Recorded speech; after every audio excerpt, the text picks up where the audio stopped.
a 2015 NBA champion. And so how was that, man? How was that being, winning a world championship? How was that for you, Harrison Barnes? Man,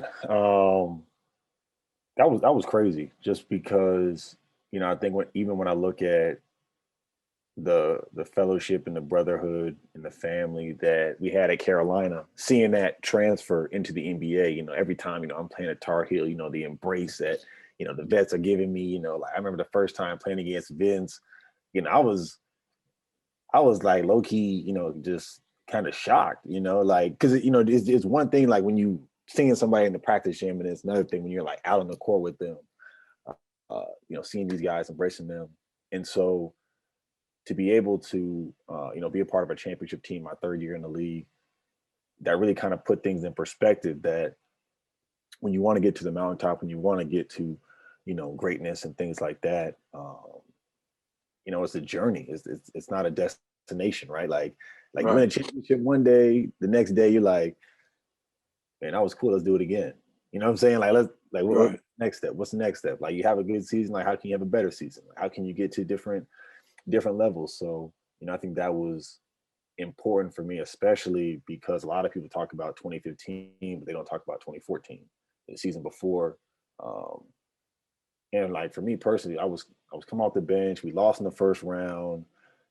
The year before that, we were in the second round. You know what I'm saying? So I feel like we took a step back. So Right. I think having those 2 years back to back really just put in perspective, you know, the need and the desire to always just want to get better each and every day. Yeah. Well, I most definitely, personally, because our relationship, I like to 2013, 2013, San Antonio. Oh yeah, my rookie year. Yeah, I was like, I told y'all, yeah, I told y'all. Yeah, yeah. See, I'm a connoisseur, but let's talk about the Hills right quick. Let's talk about the Hills right now, man. NCAA tournament team. yep. We got Wisconsin on Friday, if I'm not mistaken. What are your thoughts about that NCAA team that we have? What are you projecting for us, man? What are you projecting? Man, the thing is, I'm always biased. I'm always glass half full. So I think um, I think we get Wisconsin, and I think we're gonna surprise some people. Like this season hasn't gone the way maybe a lot of people would have projected. Probably how some of the guys on the team feel. They wanted the season to go, but we have opportunity. We're in the tournament, so I think at that point it's really just who's ever the better team on that day. What you did in the regular season, what you did in the tournament, like all those things are out the door. Like what matters is who's the best team on Friday, who's the best team on Saturday or Thursday, Thursday, Yeah, Sunday, whatever it is. That's the most important thing. And I believe in this group. I think they can show up and like I said, surprise some people. yeah.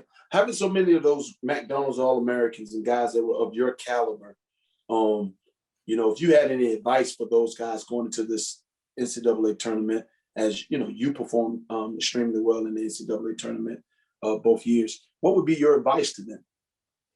And my advice would really just be to focus on the present.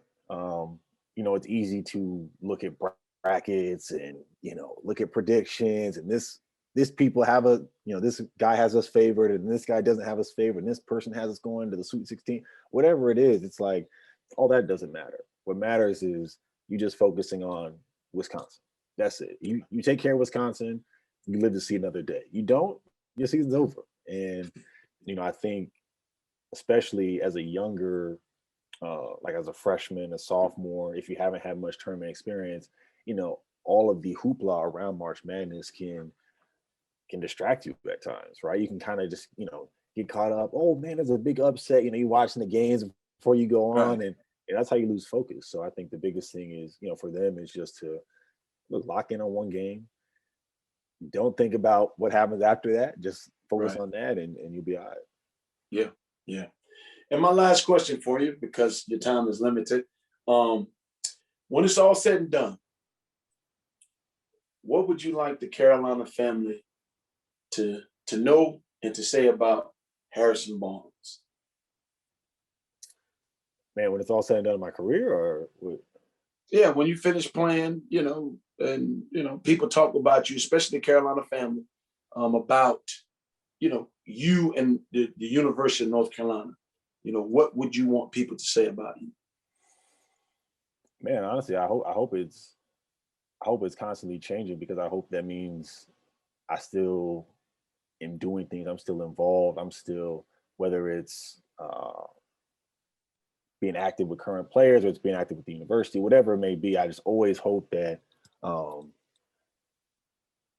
I'm continuing to give back, and I'm continuing to have an impact on the next generation. Like I said earlier, you know, I went to Carolina because of the family. I got better at Carolina because of the family. You know what I'm saying? Like, to this day, I still have relationships and people reach out to me all the time, as a part of that Carolina family. So for me, I definitely want to continue to be active. And when someone's like, oh, what with Harrison? They're like, oh yeah, man, I saw him, the other day, or man, he was really big at helping this guy, or, man, I ran into this guy, at the bookstore, whatever it may be.